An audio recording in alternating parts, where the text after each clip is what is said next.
Do you love your wife? Yes. Prove it.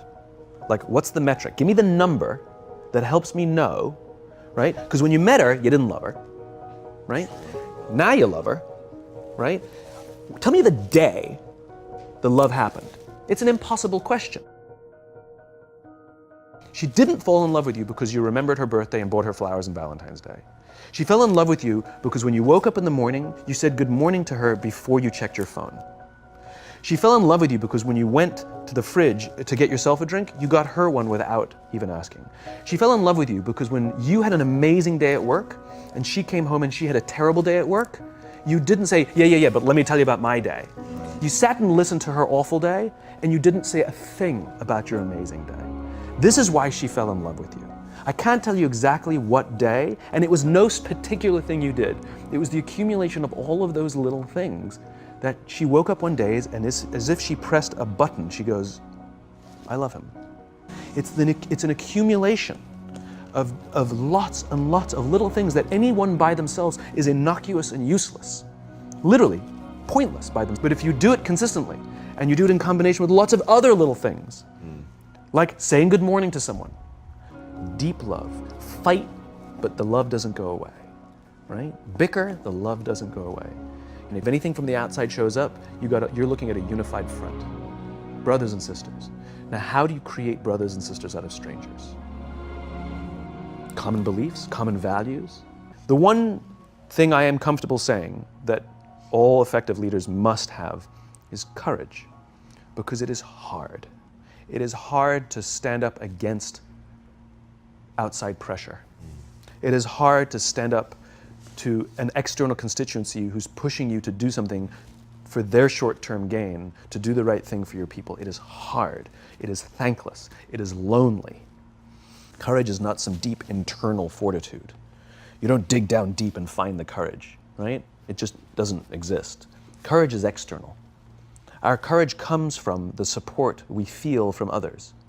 In other words, when you feel that someone has your back, when you know that the day that you admit you can't do it, someone will be there and say, I got you. You can do this. That's what gives you the courage to do the difficult thing. It's the relationships that we foster. It's the people around us who love us and care about us and believe in us. And when we have those relationships, we will find the courage to do the right thing. Those relationships that we foster over the course of a lifetime will not only make us into the leaders we need to be and hope we can be, but they'll often save your life. They'll save you from depression, they'll save you from giving up, they'll save you from any matter of negative feelings about your own capabilities, your own future. When someone just says, I love you, and I will follow you no matter what. Why do you think that something so innate, so deeply ingrained in us as love, that makes it weird? This is what vulnerability is, right? Being vulnerable doesn't mean crying. Being vulnerable means willing to admit you made a mistake. Being vulnerable is the willingness to say, I need help. Being vulnerable is the willingness to express the feelings you have towards someone without fear of what other people may think of you by making that expression.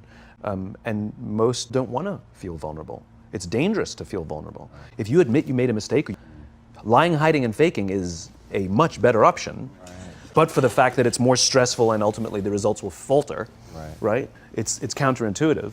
But that's what a strong environment means. It means I can be vulnerable. So the fact that you can say that out loud means that there's a loving, trusting culture here that is okay with you being vulnerable. Nobody's thinking, oh my God, this guy's nuts. He's blubbering all over the place, That's not what people are thinking. I mean, some people are probably thinking of it.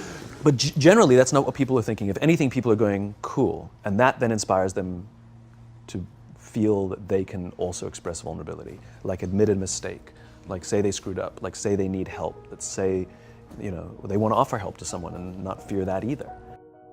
The 12th step is the commitment to help another alcoholic. It's service. And this really is the most powerful thing in the world, which is, it's not about us, it's about others.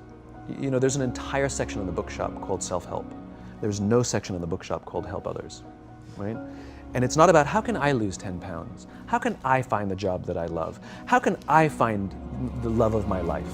You know? No. It's not how can I lose 10 pounds, it's how can I help somebody I care about live a healthy lifestyle.